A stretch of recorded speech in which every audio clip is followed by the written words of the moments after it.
Bismillahirrahmanirrahim. Assalamualaikum warahmatullahi wabarakatuh. Innal hamdalillah nahmaduhu wa nasta'inuhu wa nastaghfiruh wa na'udzu billahi min shururi anfusina wa min sayyiati a'malina. May yahdihillahu fala mudilla lahu wa may yudlil falan tajida lahu waliyan mursyida. Asyhadu an la ilaha illallah wahdahu la syarika lahu wa asyhadu anna Muhammadan abduhu wa rasuluhu la nabiyya ba'dah. Ya ayyuhalladzina amanu ittaqullaha haqqa tuqatih wa la tamutunna illa wa antum muslimun. Wa qala aydan jalla sya'nuhu fi ayatin ukhra, ya ayyuhan nas ittaqu rabbakumul ladzi khalaqakum min nafsin wahidah wa khalaqa minha zawjaha wa batha minhuma rijalan katsiran wa nisaa'a wattaqullaha alladzi tasaaluna bihi wal arham innallaha kana 'alaikum raqiba. Wa qala aydan jalla wa 'ala, ya ayyuhalladzina amanu ittaqullaha wa qulu qawlan sadida yuslih lakum a'malakum wa yaghfir lakum dhunubakum wa may yuti'illaha wa rasulahu faqad faza fawzan 'azima.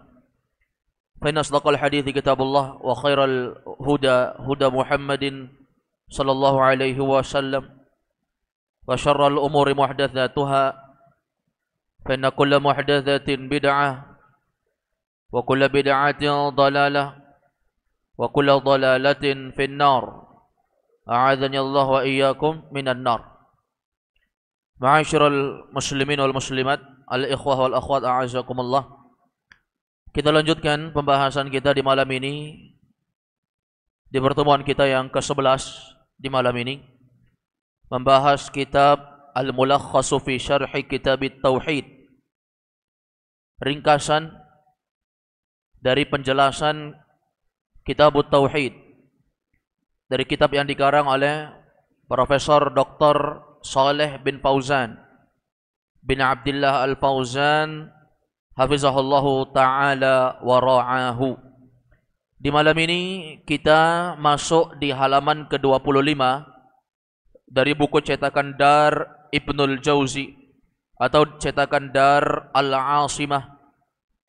Di halaman ke-25 terkait dengan pembahasan orang-orang yang mereka masuk surga berapapun amalan mereka, walaupun amalannya tidak sempurna, Allah masukkan surga selama orang tersebut bisa dan mengamalkan beberapa konsekuensi yang harusnya diamalkan. Namun ma'asyiral muslimin a'azakumullah, pembahasan kita terkait dengan orang-orang yang masuk surga berapapun amalannya, ini akan kita bahas di dua pertemuan. Di malam ini pertemuan pertama. Syekh Muhammad bin Abdul Wahhab At-Tamimi An-Najdi rahimahullah, beliau membawakan hadis Ubadah bin Samit radhiyallahu anhu. Qala rahimahullah, beliau berkata, an Ubadata ibni Samiti radhiyallahu anhu annahu qala qala Rasulullah sallallahu alaihi wasallam, man syahida an la ilaha illallah wahdahu la syarika lahu wa anna Muhammadan abduhu wa rasuluhu wa anna Isa abdullahi wa rasuluhu wa kalimatuhu alqaha ila Maryama wa ruhun minhu wal jannata haqqun wan naru haqqun adkhalahu Allahul jannata ala ma kana minal amali akhrajahu. Disebutkan oleh Syekh Muhammad bin Abdul Wahhab an Ubadah, dari Ubadah ibni Samit bin Samit radhiyallahu anhu, semoga Allah meridainya. Perhatikan, ada huruf an, huruf jar masuk kepada ismul ladzi la yansharif, isim yang tidak boleh ditanwin, sehingga Ubadata majrurnya dengan fathah bukan dengan kasrah. An Ubadata, bukan Ubadati. Dari Ubadah bin Samit radhiyallahu anhu, semoga Allah meridainya, annahu qala, beliau berkata, qala Rasulullah sallallahu alaihi wasallam, Rasulullah sallallahu alaihi wasallam bersabda, Rasul bersabda, apa kata Nabi?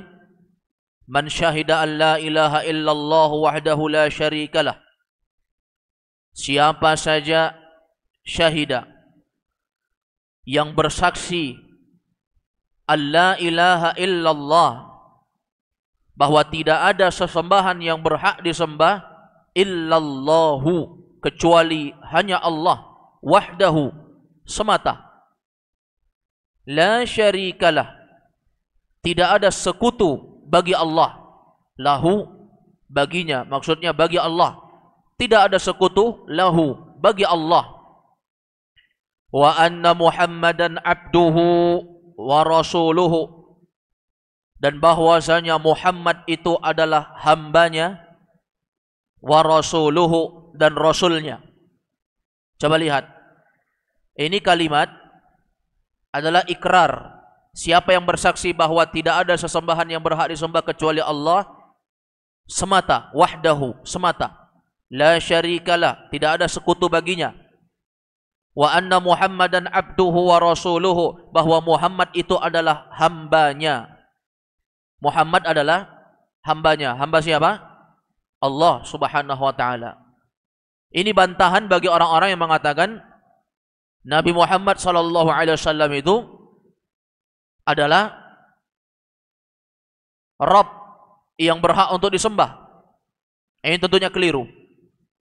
Karena Rasulullah Muhammad sallallahu alaihi wasallam meninggal dunia. Masa Rabb meninggal dunia? Masa Tuhan meninggal dunia? Oleh karena itu, ma'asyiral muslimin wal muslimat, ketika kita lihat Rasulullah meninggal dunia, saat itu Abu Bakar As-Siddiq naik di atas mimbar dan mengumumkan kepada para sahabat. Kata Abu Bakar As-Siddiq, "Man kana ya'budu Muhammadan fa inna Muhammadan qad mat." Ini saat Nabi sudah meninggal di kerumunan banyak orang. Abu Bakar naik di atas mimbar dan mengatakan, siapa yang menyembah Muhammad, Muhammad telah meninggal saat ini. Wa man kana ya'budullaha fa innallaha hayyun la yamut. Barang siapa yang hanya menyembah Allah, Allah adalah Rabb yang maha hidup, tidak pernah mati dan tidak akan mati. Jadi Muhammad itu hamba. Dia bukan Tuhan. Qul innama ana bashar mithlukum yuha ilayya annama ilahukum ilahun wahidun. Katakanlah wahai Muhammad kepada orang-orang bahwasanya aku ini adalah manusia biasa. Nabi Muhammad disuruh menyampaikan kepada manusia bahwa beliau itu manusia biasa. Mithlukum, sama dengan kalian. Bedanya apa? Yuha ilayya annama ilahukum ilahun wahid. Kata beliau atau kata Nabi Muhammad, aku diberikan wahyu. Adapun selainku, yaitu manusia biasa, tidak diberikan wahyu. Rasulullah diberikan wahyu. Ini perintah Allah agar Nabi Muhammad mengumumkan kepada orang-orang. Jadi Nabi Muhammad itu abduhu, hambanya Allah. Hambanya Allah. Apalagi sebagian orang yang mereka menyembah selain Allah SWT, diberikan kepada sesuatu yang tidak berhak untuk menerima ubudiyah, uluhiyah. Sebagian manusia di zaman dulu ada yang mempertuhankan Ali bin Abi Thalib. Sampai Ali memerintahkan para sahabat untuk menggali lubang yang sangat besar. Kemudian dikumpulkan di lubang itu kayu bakar, dan dibakarlah orang-orang yang mempertuhankan Ali bin Abi Thalib, dibakar di dalam lubang yang dibuat oleh Ali bin Abi Thalib radhiyallahu anhu. Nabi Muhammad saja hamba biasa, abduhu, wa rasuluhu, dan juga utusannya. Nya di sini kembali kepada Allah Subhanahu wa taala. Jadi Muhammad itu hanya hamba dan rasul, manusia biasa dan utusan. Kalau rasul berarti dia mendapatkan wahyu dan diperintahkan untuk menyampaikan syariat. Berbeda dengan nabi.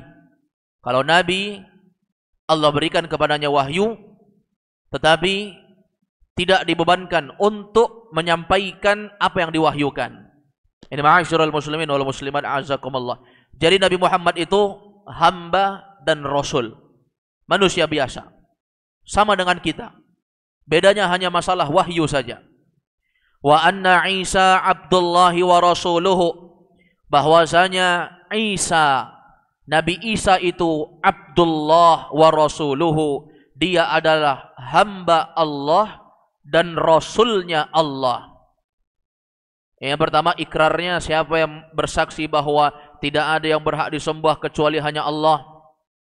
Yang kedua, dia bersaksi bahwa Nabi Muhammad itu hamba dan rasulnya. Yang ketiga, bahwa Nabi Isa hamba Allah dan rasul Allah.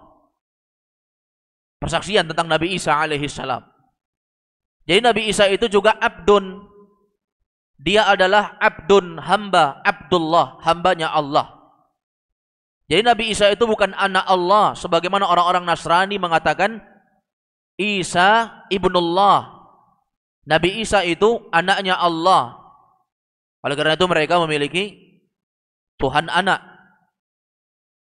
Di antara mereka juga ada yang mengatakan bahwasanya Nabi Isa itu sendirilah Allah. Nabi Isa itulah Allah. Siapa Allah kalian? Allah kami Isa. Na'udzubillah. Padahal Nabi Isa alaihissalam, Allah tanya, sebagaimana yang diberitakan dalam Al-Quran, wahai Isa, kata Allah, apakah engkau yang mengatakan bahwasanya dirimu adalah Rabb yang berhak disembah? Kata Nabi Isa, ya Allah, in kuntu qultuhu faqad alimtah. Kalau aku memang bilang begitu, sungguh engkau telah tahu ya Allah. Ta'lamu ma fi nafsi wa la a'lamu ma fi nafsik. Engkau tahu seluruh yang ada pada jiwaku dan aku tidak tahu apa yang ada pada jiwamu. Ini ma'asyiral muslimin. Nabi Isa sendiri mengakui itu. Mengakui bahwasanya Allah itulah Rabb, sesembahan yang berhak untuk disembah, bukan dirinya. Bukan dirinya.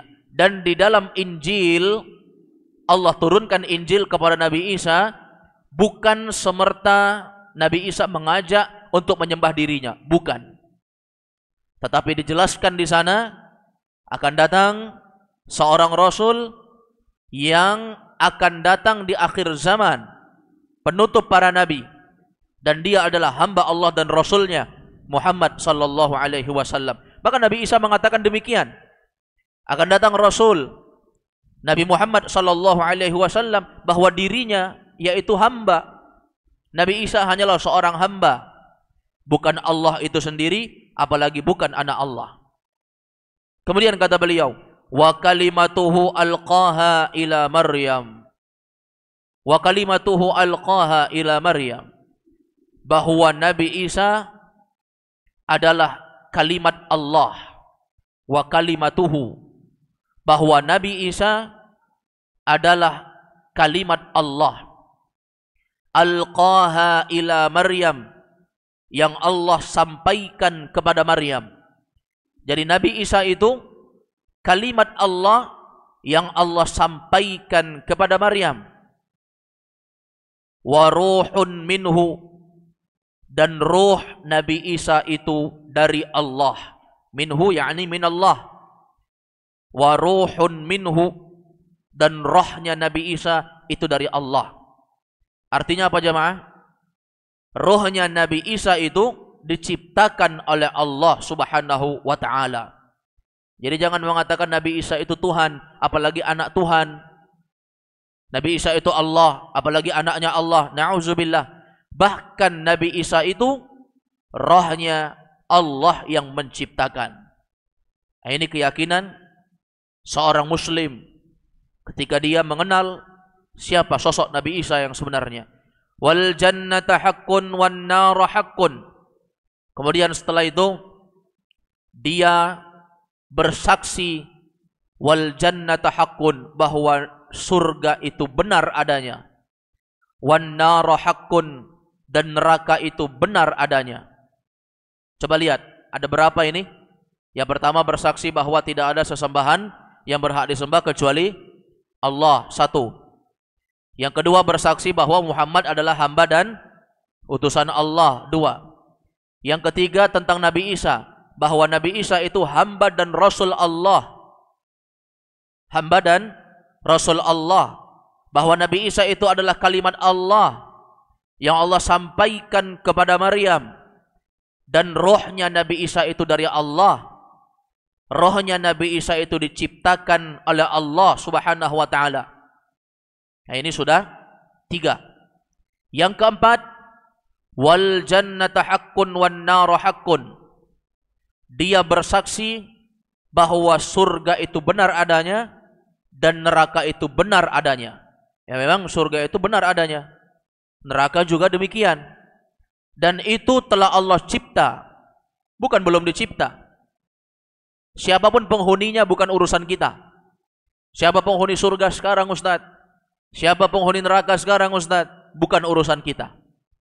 Tetapi surga dan neraka, apakah sudah Allah ciptakan? Sudah. Banyak ayat yang menjelaskan tentang penciptaan surga dan neraka. Di antaranya tentang ayat-ayat yang menjelaskan balasan bagi orang-orang yang beriman. Uiddat lil muttaqin. Surga itu disiapkan untuk orang-orang yang bertakwa. Berarti sudah disiapkan? Sudah. Uiddat lil kafirin. Neraka itu diperuntukkan untuk orang-orang kafir. Berarti sudah disiapkan? Sudah. Berarti ada. Ini terkait dengan keimanan surga dan neraka. Dan inilah yang banyak diselisihi oleh kelompok-kelompok selain orang-orang yang berpemahaman Ahlus Sunnah wal Jamaah. Sebagian kelompok mengatakan bahwasanya surga dan neraka itu ada, tetapi dia akan fana, hancur, ada batasannya. Sebagian lagi mengatakan bahwasanya surga dan neraka itu betul-betul tidak ada. Ini yang paling fatal. Orang-orang ingkarus sunnah yang mengingkari hadis-hadis terkait dengan adanya surga dan neraka, nah ini bisa mengkafirkan. Kalau dia telah mengenal, kemudian dia menolak kebenaran, nah ini bisa mengkafirkan, bisa mengeluarkan dia dari Islam. Berbeda hukumnya bagi orang yang tidak mengetahui, kemudian dia menentang, karena dia tidak paham tentang itu. Ini ma'asyiral muslimin wal muslimat a'azzakumullah. Yang benarnya surga dan neraka itu sudah ada, dan itu adalah makhluk Allah Subhanahu wa taala yang kekal. Makhluk Allah Subhanahu wa taala yang kekal. Tidak sebagaimana yang dipahami oleh orang-orang Mu'tazilah dan Jahmiyah. Mu'tazilah, kelompok-kelompok yang mengikuti seorang tokoh penyesat umat, Wasil bin Atha, murid Al-Hasan Al-Basri, seorang tabi'in, kibar tabi'in di masanya. Pengikut Wasil bin Atha ini, mereka berpemahaman Mu'tazilah sebagaimana Wasil bin Atha i'tazala an syaikhihi Al-Hasan Al-Basri. Dia mengasingkan diri dari gurunya Al-Hasan Al-Basri. Demikian pula kelompok yang mengatakan bahwa surga dan neraka itu akan sirna, tidak kekal, yaitu kelompok Jahmiyah, pengikutnya Jaham bin Safwan. Pengikutnya Jaham bin Safwan. Dan Jaham bin Safwan ini adalah tokoh penyesat umat juga, yang mengajak manusia kepada keyakinan-keyakinan akidah batil. Wal jannatu haqqun wan naru haqqun. Maka seorang bersaksi surga itu ada dan neraka itu benar adanya. Ketika seorang mengimani dan bersaksi dengan 4 perkara ini, Nabi mengatakan, adkhalahullahul jannata. Allah akan memasukkan dia ke dalam surga.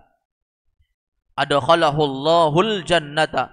Allah akan masukkan dia ke dalam surga. Gampang sekali masuk surga. Bersaksi bahwa tidak ada sesembahan yang berhak disembah kecuali Allah. Bersaksi bahwa Muhammad itu hamba dan Rasul Allah. Bersaksi bahwa Nabi Isa itu adalah hamba dan Rasul Allah. Bahwasanya Nabi Isa itu adalah kalimat Allah yang Allah sampaikan kepada Maryam bahwa Nabi Isa itu rohnya diciptakan oleh Allah. Yang keempat, bersaksi surga itu ada, neraka itu ada. Yakini. 4 perkara ini kalau dilakukan, Nabi mengatakan adkhalahullahul jannata. Allah akan masukkan orang tadi ke dalam surga. Ala ma kana minal amal, berapapun amalannya. Paham ini jemaah? Berapapun amalannya, walaupun amalannya tidak sempurna, walaupun amalannya sedikit, walaupun amalannya tidak banyak, walaupun amalannya tercampur dengan dosa, tetapi dosanya bukan dosa-dosa besar yang fatal, maka Allah akan masukkan dia ke dalam surga berapapun amalannya. Nah, ini pembahasan kita. Masuk surga dengan amalan berapapun. Enak. Orang bisa masuk surga dengan berapapun amalan dia. Hatta walaupun dia seorang non-muslim yang baru masuk Islam. Kemudian dia betul-betul meyakini 4 pokok ini. Dia betul-betul bersaksi dan menerima itu semua. Maka Allah akan masukkan dia berapapun amalnya ke dalam surga. Jadi jangan dipahami surga itu akan dimasuki oleh orang-orang yang amalannya sangat banyak. Surga itu bertingkat-tingkat, jemaah. Surga itu bertingkat-tingkat, sebagaimana neraka. Surga tertinggi adalah surga Firdaus. Neraka terhina adalah neraka Jahannam yang Allah SWT tepatkan kepada orang-orang munafik. Akhrajahu. Hadis ini dikeluarkan oleh Imam Al-Bukhari dan Imam Muslim. Imam Al-Bukhari menyebutkan di dalam kitab sahihnya hadis nomor 3435. Imam Muslim menyebutkan di nomor hadis 28. Jadi tidak ada keraguan tentang kesahihan hadis ini. Kemudian kita baca syarah dari Syekh Profesor Dr. Shalih Fauzan hafizahullah. Kata beliau, Ubadah bin Samit adalah huwa Ubadah bin Samit bin Qais al-Ansari al-Khazraji. Dari orang Ansar, dari suku Khazraj. Dari suku Khazraj. Ahadun nuqaba'i badriyun masyhurun. Dia adalah ahadun nuqaba. Salah satu nuqaba. Nuqaba jamak dari naqib. Salah satu dari nuqaba. Tokoh badriyun yang ikut perang Badar. Salah satu tokoh yang ikut perang Badar, Ubadah bin Samit. Perang Badar kapan? Tahun 2 Hijriyah, di bulan Ramadan.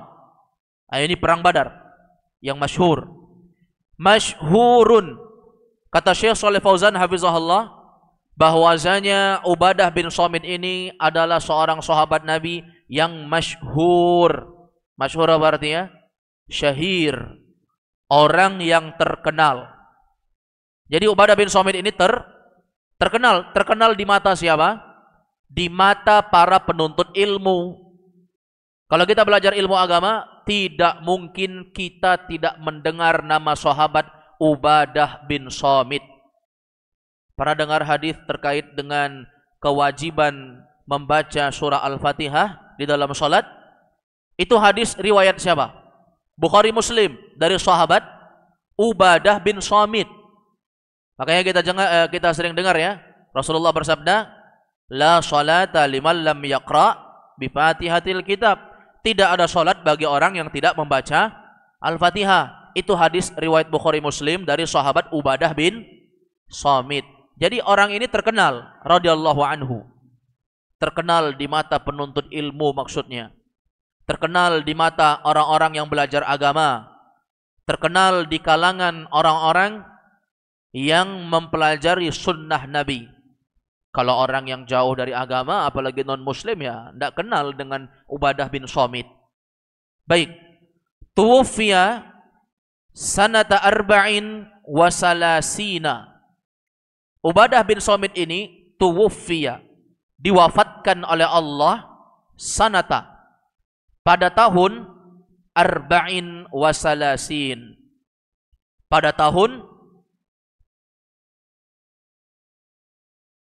arba'in wa thalathin, 34 tahun 34 Hijriyah, tahun 34 Hijriyah. Tadi beliau ikut perang Badar di tahun kedua. Beliau wafat di tahun 34 Hijriyah. Walahu isnani wa sab'ina sanatan. Walahu, dan beliau memiliki usia isnani wa sab'in, 72 sanatan, tahun. Jadi umurnya meninggal dunia 72 tahun. 72 tahun, orang-orang dulu ini masih usia yang kuat ya. Orang-orang dulu itu masih kuat untuk berperang. Nabi wafat Nabi SAW wafat di umur ke-63, tapi beliau masih kuat. Kemudian kata beliau, syahida alla ilaha illallah, bersaksi bahwa tidak ada sesembahan yang berhak disembah kecuali Allah. Apa maksudnya ini? Takallama bihazihil kalimat arifan lima'naha amilan bimuqtadaha zahiran wa batinan, yaitu seorang takallama bihazihil kalimah, dia harus mengucapkan kalimat ini. Coba lihat, jadi kalau orang bersaksi asyhadu an la ilaha illallah, syahida an la ilaha illallah, dia harus mengucapkan itu. Harus dia ucapkan lisannya. Bukan sekedar ucapkan. Arifan limaknaha, dia tahu artinya. Makanya kalau orang masuk Islam itu jamaah, non muslim yang mau masuk Islam, maka kita bacakan asyhadu an la ilaha illallah, dia harus ikuti. Kalau dia belum bisa mengucapkannya satu kali ucapan, boleh dipenggal-penggal. Asyhadu alla ilaha illallah. Setelah itu sampaikan kepada dia artinya. Arifan li ma'naha, kata Syekh, dia harus tahu artinya, maknanya. Kalau nggak tahu artinya ya podo wae, kata orang Jawa. Sama saja. Artinya dia ngelantur. Ya. Artinya dia ngigau, tidak paham tentang apa yang dia ucapkan. Maka harus tahu artinya. Artinya apa? Tidak ada sesembahan yang berhak untuk disembah kecuali siapa? Allah.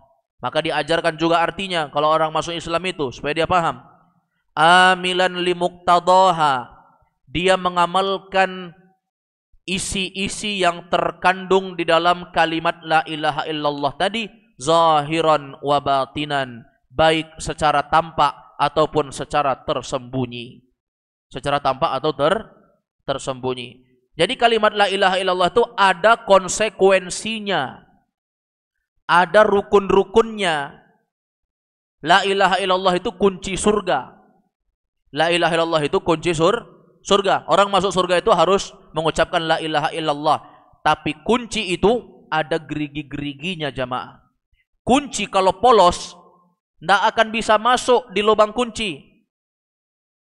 Dan andai kata dia memiliki gerigi-gerigi, tetapi gerigi-geriginya itu salah, tidak akan cocok dan tidak akan bisa membuka pintu. Maka kalimat la ilaha illallah itu adalah ucapan yang diucapkan. Kita sudah punya kuncinya. Tinggal kita harus mengetahui gerigi-geriginya seperti apa. Itulah yang bisa membuka kunci surga itu. Para ulama menyebutkan ada 8 perkara yang terkandung dalam kalimat la ilaha illallah. Kalau orang ucapkan la ilaha illallah, dia harus penuhi 8 syarat. Yang pertama, al-ilmu. Ini boleh dicatat ini. Sering berulang ya di kajian ustaz-ustaz kita ini. Yang pertama, yang mesti kita ketahui dari isi-isi yang terkandung dalam la ilaha illallah, al-ilmu. Seorang harus mengilmui kalimat la ilaha illallah tadi. Ini pertama. Yang kedua, al-yaqinu. Dia harus yakin dengan kalimat itu. Jangan sampai dia mengatakan asyhadu an la ilaha illallah, aku bersaksi bahwa tidak ada sesembahan yang berhak disembah kecuali Allah, tapi ragu, nggak yakin. Ragu dia. Ah, masa? Jangan-jangan. Ini namanya ragu. kayaknya bukan Islam yang benar. Kayaknya ada agama lain yang benar. Kayaknya ini lebih cocok dengan akal saya. Na'udzubillah, nggak yakin, batal la ilaha illallahnya. Ketiga, ikhlas. Dia mengucapkan kalimat itu dengan ikhlas, tanpa paksaan. Si anak kalau masuk Islam bukan karena mau dapat warisan dari bapaknya. Karena jelas kaidahnya, Muslim nggak mewarisi kafir. Artinya bapaknya Muslim, anaknya kafir, nggak ada bagian. Karena dia nggak dapat bagian, dia mau masuk Islam. Apakah sah la ilaha illallahnya, persaksian dia? Tidak. Karena ada unsur mengharapkan dunia, pujian manusia di sana. Awi imra'atin yankihuha yatazawwajuha, kata Nabi. Atau ada seorang laki-laki yang dia mau masuk dalam Islam, mengucapkan la ilaha illallah karena wanita yang dia cinta, yang mau dia nikahi. Sama. Nggak bisa jemaah. Ada pebisnis tapi non muslim, bisnisnya nggak lancar. Karena sekarang bisnis umroh lancar, dia mau masuk Islam supaya jadi bisnis umroh, pebisnis umroh. Oh, ini kalau saya masuk Islam dan saya bisnis umroh, luar biasa ini. Terbuka peluang, maka dia masuk Islam karena itu, bukan karena Allah. Tidak laku la ilaha illallahnya. Yang keempat, as-sidqu. Dia harus memiliki kejujuran mengucapkan kalimat itu. Enggak khianat dia, jujur mengucapkan la ilaha illallah. Yang kelima, mahabbah. Dia cinta dengan itu. La ilaha illallah. Dia cinta dengan kalimat itu. Dia enggak benci. Ada orang mengucapkan la ilaha illallah, asyhadu an la ilaha illallah, tapi benci dengan kalimat itu. Saya benci, saya enggak mau Allah yang jadi satu-satunya sesembahan. Saya benci dengan itu. Berarti tidak diterima. Yang keenam syaratnya adalah al-inqiyad, tunduk dan patuh terhadap syariat Allah. Paham antum? Itulah makna muslim yang hakiki. Kalau muslim nggak mau sholat dan dia mengatakan repot sholat, saya mau jadi muslim tapi nggak mau sholat, berhenti jadi muslim. Muslim itu harus taat, tunduk kepada syariat. Yang ketujuh, kata para ulama, al-qabul. Dia harus menerima semua konsekuensi dan apapun yang terjadi, dia harus terima. Walaupun nyawa menjadi taruhannya, walaupun harta yang menjadi rampasan, semua kita korbankan demi kalimat itu. Betapa banyak orang-orang yang mengucapkan la ilaha illallah, putus lehernya. La ilaha illallah, mati orang tuanya. Ammar bin Yasir, ibu bapaknya jamaah. Bapaknya dibunuh. Kalau kau tidak mau keluar dari Islam, wahai Ammar, dibunuh oleh Abu Jahal. Dibunuh bapaknya. Ibunya paling tragis, ditusuk tombak Abu Jahal. Kekemaluan ibunya, mati ibunya. Sumayyah. Nama ibunya Sumayyah. Wanita yang mati syahid. Dia tidak mau mengingkari itu. Tinggal Ammar bin Yasir. Dipaksa untuk itu.